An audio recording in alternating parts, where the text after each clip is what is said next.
I'm your host, Williams. Welcome to 23. You're joining me for Desire Decorum, Book 2, Chapter 11, A New Horizon. Morning of your departure for Bath. You and Briar are carefully folding your dresses while Pugsley snoozes in the sunspot on the floor. Turn to Briar and loose a contented sigh.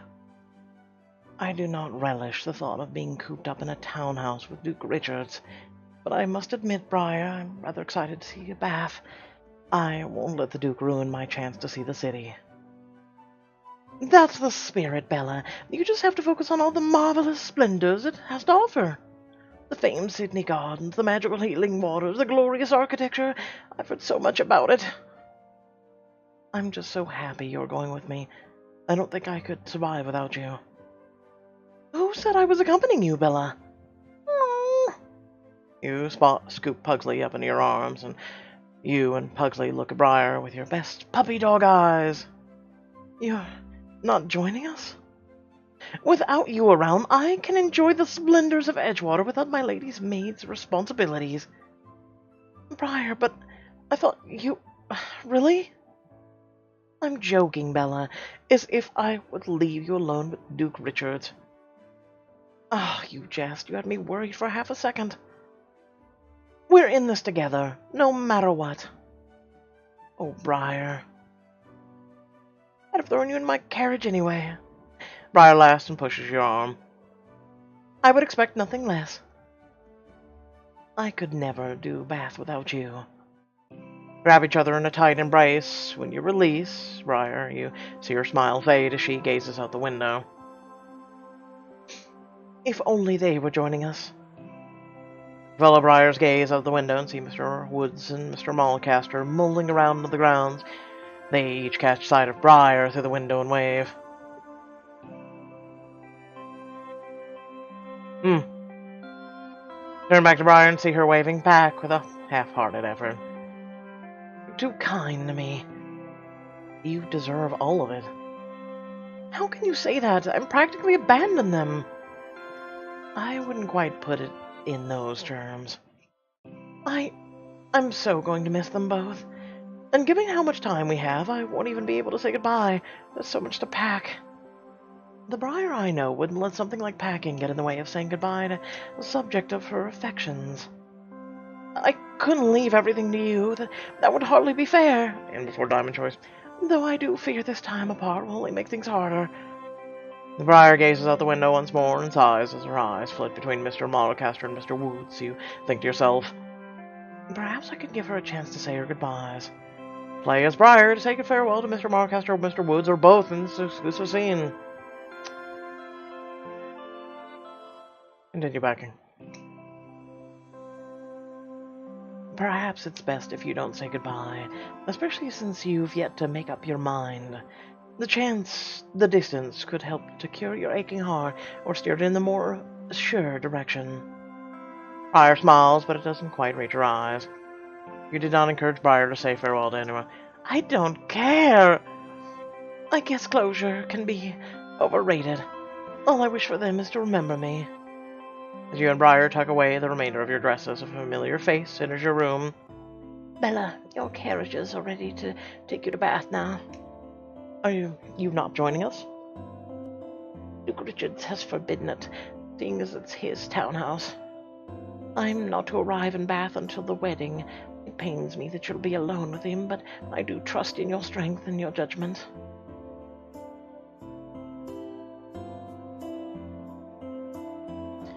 You may trust in me, but what about the Duke? His behavior is entirely unpredictable. I need as many people on my side as possible. An army, ideally. How could you not join me? Duke Richards warned me there would be great consequences should I arrive before the wedding. I cannot let any harm befall you. Tell me you're not suggesting we accommodate his each and every whim. Grandmother takes a deep breath and puts a gentle hand on your shoulder. Bella, now is the time to be strategic. Contain yourself and strike only when necessary. Try your best to play along. No. I need you to promise me that this wedding will never come to pass. I will do everything I can. I hate to interrupt, but it looks as if everyone is waiting on us. Give your grandmother a meaningful look and then turn on your heels, head outside to enter your carriage. Several days later, your caravan finally reaches Bath. You open the door to take in the Duke's townhouse. Bath is even more breathtaking than I imagined. Agreed, but I'm honestly just happy to get out of the carriage. Arrgh! Pugsley leaps out of the carriage and runs around you in circles. Looks like someone else is happy to be walking around again. May I present to you my home in Bath, in all its splendor. Quite impressive, enough to present itself, Your Grace.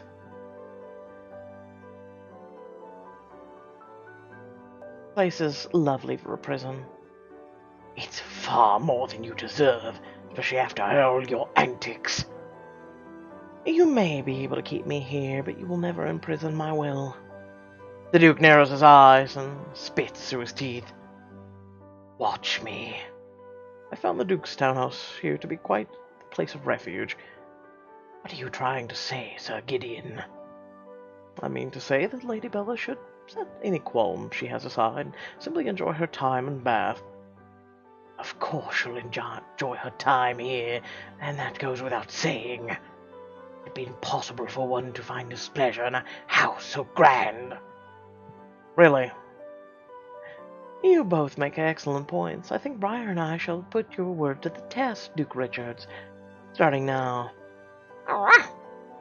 Before Duke Richards can get another word in, you scoop Pugsley up and loop your arm through Briar's and scurry off to your rooms inside. Bella, I keep thinking I've seen the most grand bedroom, and then another one comes along. I mean, I guess if this is grand. The only downside to this room is that it's in the Duke's townhouse. You flop down on your bed with Pugsley, and Briar joins you. Briar rolls over to you and lowers her voice. I've been trying to find an opportunity to tell you something, but the Duke has been too close the past few days. Along the journey here, I've seen people with odd-looking pamphlets. What kind of pamphlets? I'm not sure. The people would always hide them whenever I tried to get a closer look. My stomach turned to an absolute pit each time I saw it happen. And it only grew worse when I saw Sir Gideon handing one of them out. This cannot be good. Something is going on, and whatever it is, Duke Richards is definitely involved.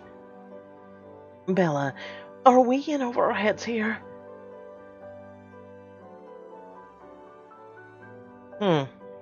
Now we can handle this. I think we're in over our heads. I knew the Duke was well connected, but I had no idea he had people all over England. Whatever we do to learn more, we must do carefully. Agreed. I shan't like to see what would happen if the Duke caught us meddling again. It feels like we're missing pieces. More like one big piece. Fine, clasp Briar's hand in yours. Right. Now we're simply working with whispers and hunches. Whatever's going on, this trip to Bath may finally let us figure it out.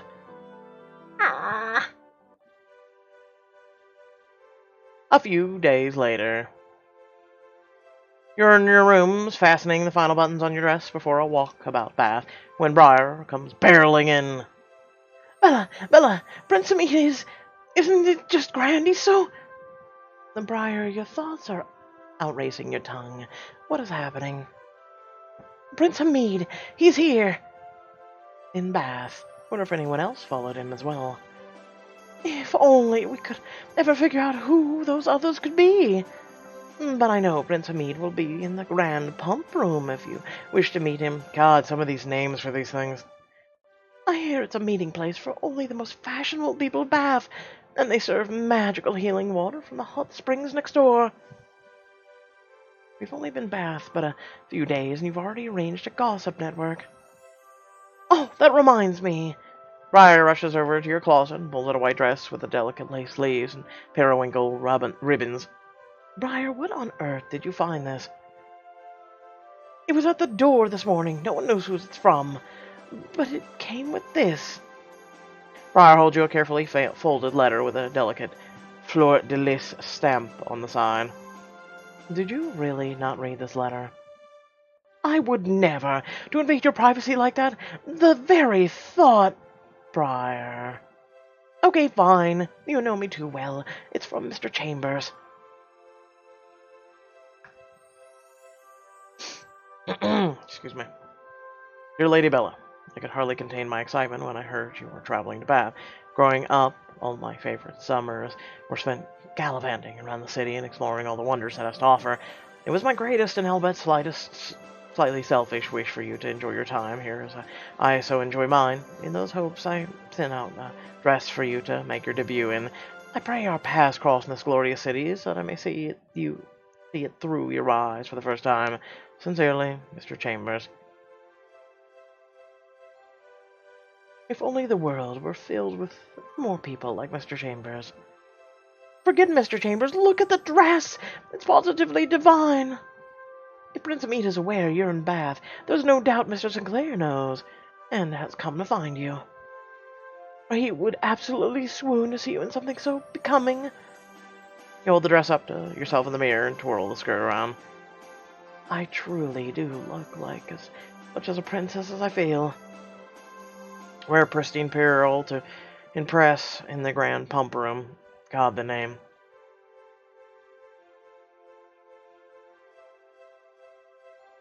Sparkle, shine, and leave a lasting impression.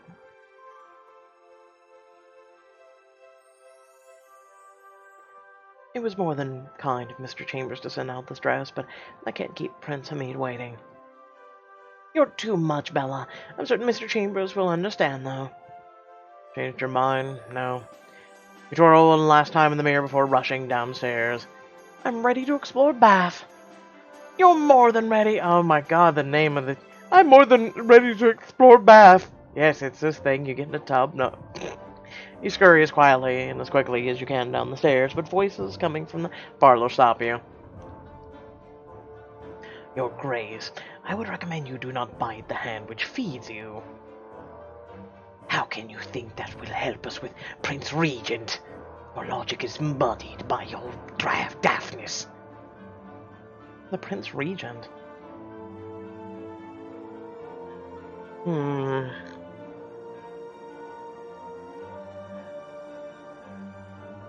Maybe they're... I wouldn't say allies or enemies. I'd say acquaintances, which really isn't either one. Enemies. They may be blood, but I doubt. Your thoughts are interrupted as you hear Duke Richard stomping out of the parlor. Time to leave. You tiptoe over and then slink out the front door as noiselessly as you can. After a short walk, you reach the grand pump room. You marvel at its beauty as you walk inside and quickly spy a few familiar faces. Mr. Chambers, Viscount Westonleigh, whatever finds you in Bath. Mind your wrath, I'd say we're both quite happy to see you. Lady Bella would like to know why we've come to Bath, my lord. A lovely girl like her could ask me herself, I presume. Mr. Chambers rolls his eyes and turns to you. There is no other season to call upon Bath. It is as the loveliest time of the year. Mr. Chambers, what does one do in a pump room? Experience the wonders and glory of architecture and the magical healing powers of the mineral waters. Or gossip. That is what most people find themselves doing here. Drinking beer? No, it's not the water. It's the water they're here for. You're leaning close to whisper to him. Perhaps these magical waters could cure Viscount Westonleigh's hearing. If only we were that lucky. I may be hard of hearing, but even I know when others are whispering. My apologies, Viscount Westonleigh. I shall carry on my conversations at a louder volume. I am able to make myself a proud groom. Thank you for remembering. Mr. Chambers pats Viscount Westonleigh on the back and turns to you once more. The design in here is stunning, is it not? It is indeed. Prince Amid shouts to your group as he bounds over, weaving his way through the small gossip circles to you, followed by Mr. Harper and Miss Parsons.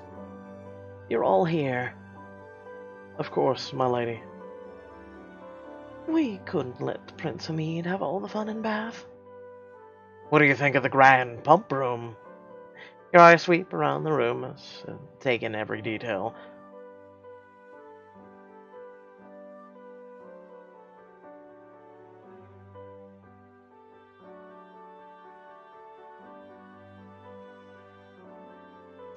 I'm gonna go with, so this is why it's called Bath.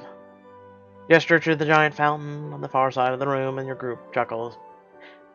Just wait until you see the Roman baths. People have been coming here for them for hundreds of years.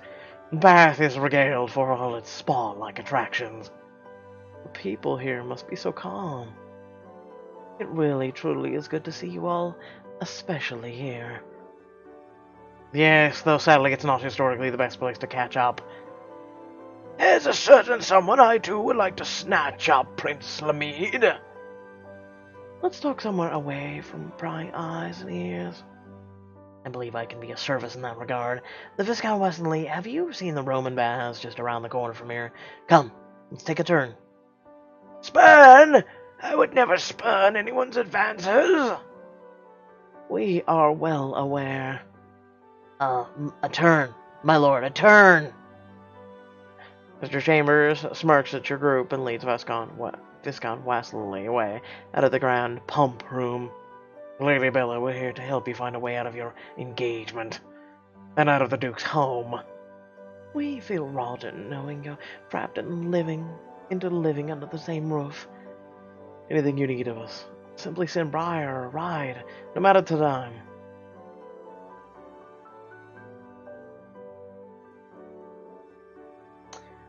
It's awful enough that I'm captive here. You ought to save yourselves. What have I done to earn such loyal and kind companions? You've done everything, and nothing. Oh, how do you mean? Your heart is true, and it shows in your actions. Kindness draws loyalty close. Maybe in this era. You three make an almost forget about Duke Richard. Which reminds me, I heard his mention the Prince Regent to Sir Gideon earlier today. Whatever could he be doing with the Prince Regent? He is of royal blood, but I don't think there could be any reason for them to interact. Perhaps he was staring into a mirror, pretending to be the prince to bolster his ego. The group stifles a round of giggles. Mr. Harper, I need to be off to meet my sisters for tea, but I'm expecting a round of new theories upon our next meeting. Personally, I'd like to hear one that involves Sir Gideon and Duke Richards pretending to be the Prince Regent and Queen Charlotte. Miss Parsons playfully pushes Mr. Harper's arm. You and Prince Amid bid them farewell, then take a turn about the room. Seeing you smile amongst your circumstances is inspirational, my lady. I figure it's better to spend my time taking pleasures in Bath rather than bemoaning it. Lady Bell, I know you've a tight watch on you at the moment, but I would be remiss if I didn't ask. What is it?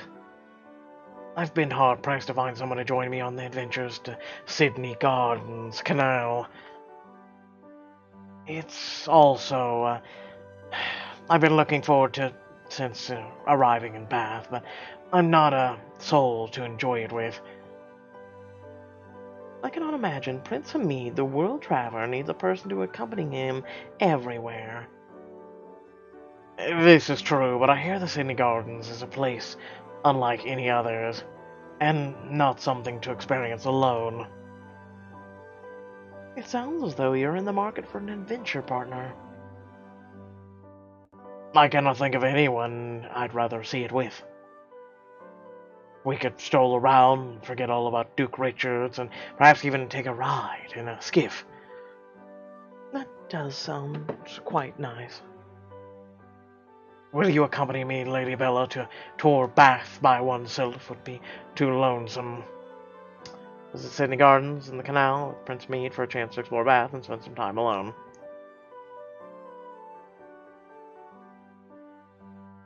I thank you for your offer, but I'm quite keen on continuing my own tour through Bath. I think there's so much to be gleaned from venturing out alone and gain a new perspective.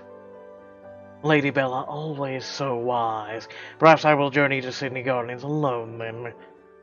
I look forward to hearing about your adventures later.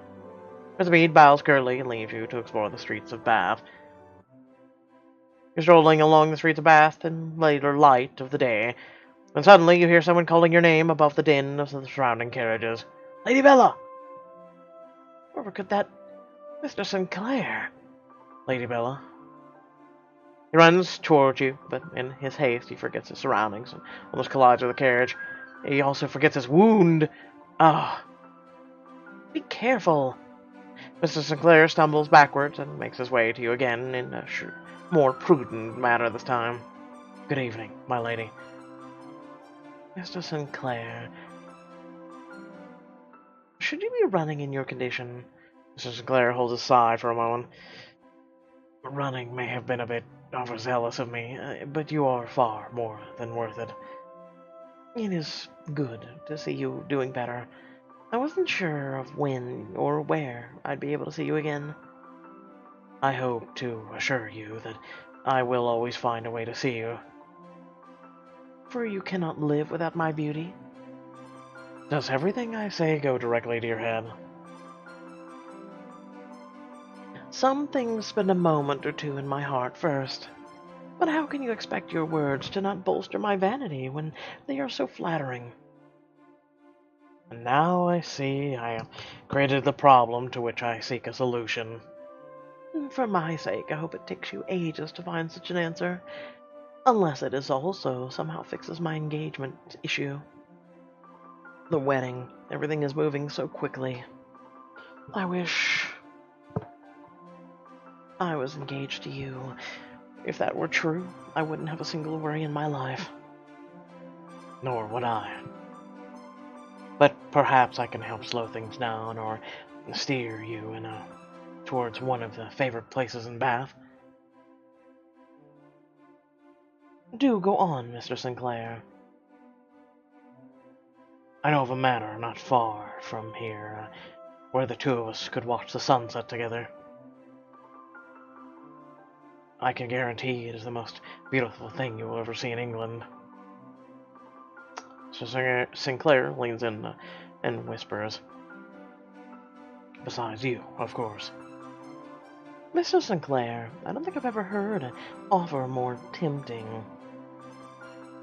Then won't you indulge me, Lady Bella? Play this exclusive scene to visit the manor and sunset, spend some time alone with Mr. Sinclair. I do love that backdrop. I do like it.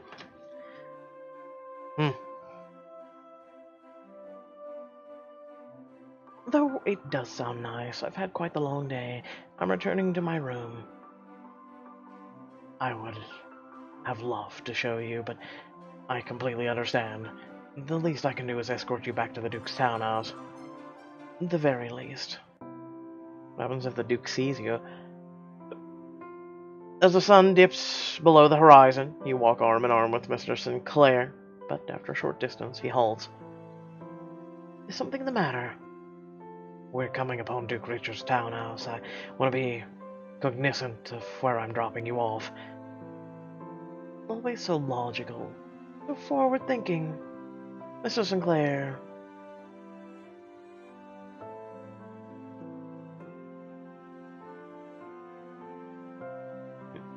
I don't want you to get hurt if Duke Richard sees us.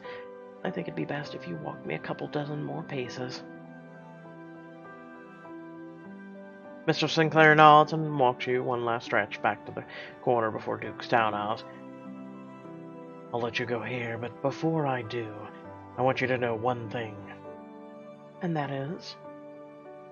I know you're a strong woman, but I am wishing you extra strength in these times. I am but a letter away, as always, even in Bath. Good night, Mr. Sinclair. You squeeze his hand and walk the remaining distance to the Duke's townhouse alone. Back again. At least the Duke's sure to be fast asleep. You say that. You start to creep down the hallway, but you overhear Duke Richards and Sir Gideon's voices coming from the study. You listen closer and peer through the keyhole.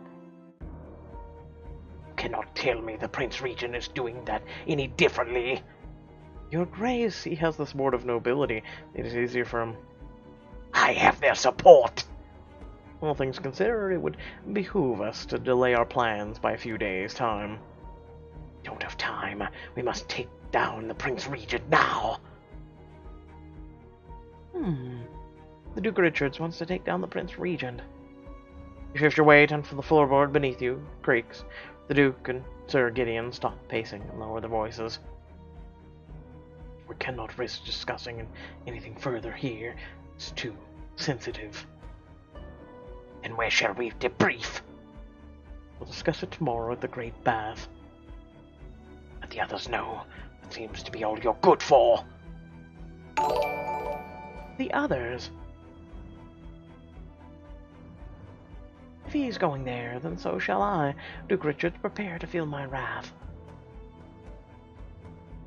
Next time on to D&D, will you be able to foil the Duke's plans, or will you be caught in your tracks?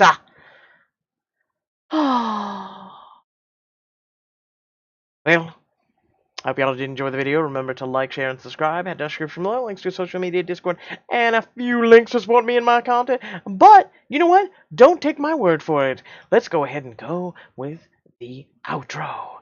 Have a great day, everyone, and I'll catch you guys in the next Choices video. Peace.